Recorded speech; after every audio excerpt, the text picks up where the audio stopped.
Immortal warrior of mysterious world in Hindi, episode 11। Rakesh Khurana ये सोचकर परेशान हो जाता है कि कहीं अंदर के लोग इस आवाज को सुनकर कुछ और न कर बैठें। लेकिन भला उसे क्या पता था कि उन्हें यहां आने में बहुत समय हो गया था और वे सब राक्षस अभी तक गुफा के बहुत अंदर तक जा चुके थे। मानसदेव खुराना कहता है, तुम्हें परेशान होने की जरूरत नहीं है। वो कहता है, अगर कोई यहां आता भी है तो मैं उन्हें हैंडल कर लूंगा। वो धीरे धीरे गुफा की ओर बढ़ने लगते हैं जो अंडरग्राउंड की ओर जा रही थी। इधर जब राक्षसों का लीडर गुफा के बहुत अंदर आ चुका था, उसने एक बहुत बड़ी जगह देखी जो बहुत ही नीचे थी। वहां पर भी चारों ओर सुर्ख लाल चमकने वाले पत्थर लगे हुए थे जो उस गुफा को और भी डरावना बना रहे थे। उन राक्षसों के लीडर ने सामने की ओर देखा, एक झील जो नीचे एक तालाब में गिर रही थी। उस झील से स्वच्छ और साफ रक्त नीचे गिरकर एक खून के तालाब का निर्माण कर रहा था। वो राक्षस ये देखकर कहता है, आखिर हमें मिल ही गया जो हमारे रक्त को और भी ज्यादा शुद्ध कर सकता है और हमें उच्च राक्षस बनने में विकसित कर सकता है। उन राक्षसों का लीडर तभी अपने इमोशंस को कंट्रोल करते हुए कहता है, हालांकि हमें यह मिल चुका है, लेकिन यहां आने का उद्देश्य ये कभी था ही नहीं। हमें इस राक्षसों के किले के मालिक को पुनः जीवित करना होगा। वो आगे बढ़ता है। सामने की ओर दो रास्ते जा रहे थे। वो उस जगह से आगे उन दोनों रास्तों को देखकर दाहिने तरफ का रास्ता अपनाने का सोचता है। वे जैसे ही उस अंधेरे रास्ते में प्रवेश करने लगते हैं, गुफा की छत के ऊपर दो लाल रोशनियां चमक रही होती हैं। इसे देखकर सबसे आगे चल रहे दो इंसान अपनी गति धीमी करते हैं और गौर से उसे देखते हैं। वहां दीवार से चिपका एक मुखौटा था जिसके दो दांत बाहर की ओर निकले हुए थे। जैसे ही वो अपने पास से मोबाइल निकालकर उस ओर लाइट करता है, गुफा की छत पर चिपका वो मुखौटा दिखाई पड़ता है जो रोशनी पड़ते ही अपने मुंह को एक पल में हंसी में बदल लेता है। उसके मुंह का कोना एक अजीब हंसी में मुड़ जाता है। ये देखते ही मोबाइल पकड़े इंसान के हाथ से मोबाइल छूट जाता है। वो पीछे हटते हुए नीचे गिर जाता है और पागलों की तरह कुछ कुछ बोलने लगता है। अपने बाल पकड़ने लगता है और उसकी आंखें लाल होने लगती हैं। उसके पास खड़े दूसरे इंसान का भी यही हाल होता है। वे दोनों नीचे गिर जाते हैं। थोड़ी देर बाद उस मांस की आंखें जिस तरह लाल थीं और उन आंखों की पुतलियों में जैसे एक त्रिकोण नजर आता था, उन इंसानों की आंखें भी लाल और त्रिकोण आकार की पुतलियों वाली हो जाती हैं।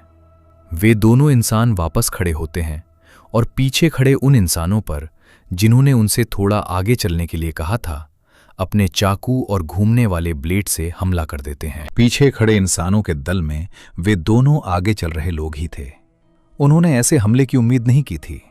एक इंसान के गले पर और दूसरे की आंख में चाकू और घूमने वाला ब्लेड लगता है। वे दोनों चिल्लाते हुए नीचे गिर जाते हैं। छत पर लगा वो मास्क थोड़ी हलचल करता है, खुद को दो हिस्सों में बांटते हुए उन दोनों के चेहरे पर जाकर समा जाता है। वे दोनों अब शांत हो जाते हैं। पीछे वाले इंसान उन दोनों की ये हालत देखते रह जाते हैं। ये सब इतनी जल्दी हुआ कि उन्हें रिएक्ट करने का मौका तक नहीं मिला। पीछे वाले लोगों के नजरों के सामने ही वे दोनों जल्दी से उठकर पीछे की ओर हमला करने लगते हैं।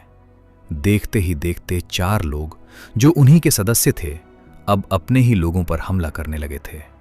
उन चारों के अचानक हमला करने पर पीछे वाले लोग भी रिएक्ट नहीं कर पाते और उन पर चोट लग जाती है। जिन इंसानों पर चोट लगी थी वे चारों नीचे गिर जाते हैं। मास्क उनके चेहरे पर भी तुरंत पहुंच जाता है। अब अगर एक तरफ देखा जाए तो 20 इंसान थे और दूसरी तरफ 8 राक्षसी इंसान। इस चीज को और दिलचस्प बनाने के लिए धीरे धीरे कुछ और इंसानों के कदमों की आवाज आती है। उन लोगों के चेहरे पर मास्क लगे थे। ये लगभग 60 से 65 लोगों का समूह था।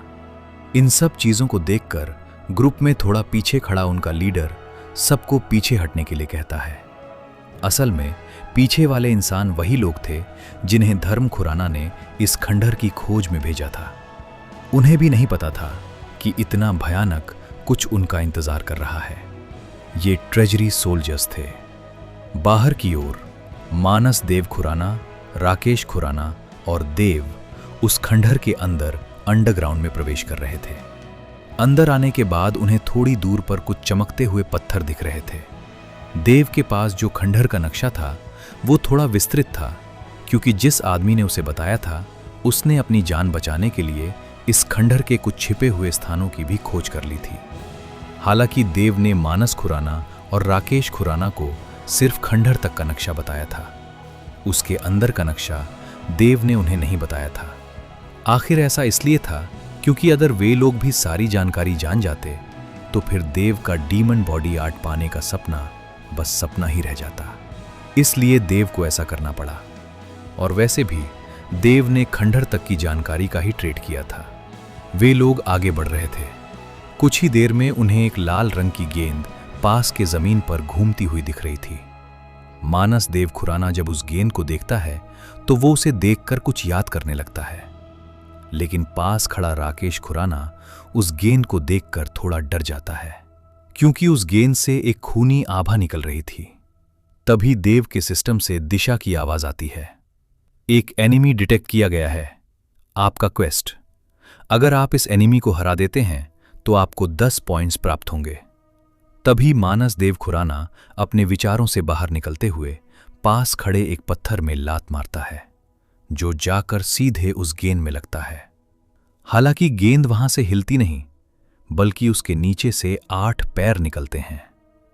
उस गेंद के इन 8 पैरों को देखकर उसे कुछ याद आता है। वो जल्दी से देव को पकड़कर अपने पीछे खींच लेता है। वो लाल दिख रही गेंद से लाल रोशनी निकलने लगती है। वो धीरे धीरे हवा में ऊपर उठने लगती है। उसके 8 पैर, जो किसी छोटे डेहर के पंजे जैसे दिखते हैं, धीरे धीरे उसके शरीर पर घूमने लगते हैं। हवा में घूमते हुए वो अचानक ब्लास्ट कर जाती है। मानस देव जल्दी से अपने पास से एक शील्ड निकालता है और उसे अपने सामने कर लेता है। वो मशीन जैसा कुछ उनकी तरफ अलग अलग जगहों पर अपने 8 टांगों को इतनी गति से फेंकता है कि अगर वो शील्ड न होती तो उनके शरीर को जबरदस्त हानि पहुंचती। मानस देव कहता है, मुझे इसे पहचानने में थोड़ी देर हो गई। अगर तुम्हें कोई ऐसा मशीन मिले तो उसके जागने से पहले ही उसे खत्म कर देना चाहिए, नहीं तो बिना किसी सेफ्टी इक्विपमेंट के इनसे बचना बहुत मुश्किल है, खासकर एक साधारण इंसान के लिए। उस ब्लास्ट के बाद एक एक टूटा फूटा मशीन नीचे पड़ा होता है। जो थोड़ा हिल रहा होता है, इससे कुछ खून भी टपक रही होती है। देव इसे देखकर मन में सोचता है, शायद ये करंट या बिजली से नहीं चलती, बल्कि खून से चलती है। देव मानस देव को पीछे छोड़ते हुए आगे बढ़ता है और पास के एक पत्थर को उठाकर जोर से उस मशीन पे पटक देता है। देव तब तक वैसा करता है जब तक उसके मन में ये आवाज सुनाई नहीं देती, आपने टाइनी ऑक्टा अटैकर को खत्म किया है, आपको 10 पॉइंट्स प्राप्त होते हैं।